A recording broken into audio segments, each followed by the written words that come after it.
Hello everyone. So म चाहिँ आज एकदम सिरियस मेसेज लिएर आएको छु होइन. Guys please be careful of who you get married to होइन. किनभने सोसियल मिडियामा सबै कुरा राम्रो देख्छ होइन, तर घरेलु हिंसामा धेरै मान्छेहरू परेको छन् होइन. सो म चाहिँ के भन्न चाहन्छु भन्दाखेरि सिक हेल्प. घरेलु हिंसामा को मान्छे परेको छ हजुर कि म? त्यो पनि क्लियर गरिदिउँ न दर्शकलाई. सिक हेल्प होइन. अनि त्यसपछि के अरे सोचेर मात्र बिहा गर्ने के, लाइक हुन्छ नि माया छ त्यस्तो जे भए पनि होइन. अब धेरै कुराहरू त थाहा हुँदैन होइन, तर हामी दुईजनामा कति थाहा थिएन हजुरलाई त्यो भन्नु त बाबा. के फल्स इन्फर्मेसन त गएर छौ. तर म चाहिँ के भन्न चाहन्छु भन्दाखेरि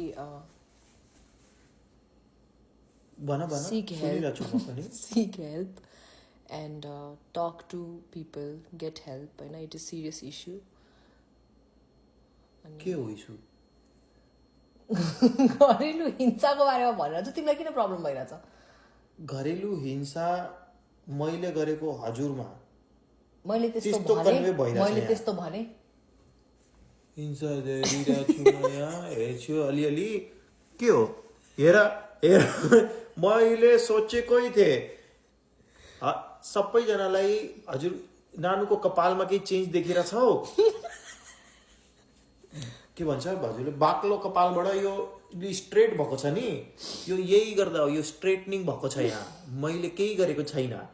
लोगोलाई लाग्छ कि त्यो प्रेस जलाएको रिसमा कि अरू केही त्यस्तो त्यस्तो फल्स इन्फर्मेसन नफैलाऊ.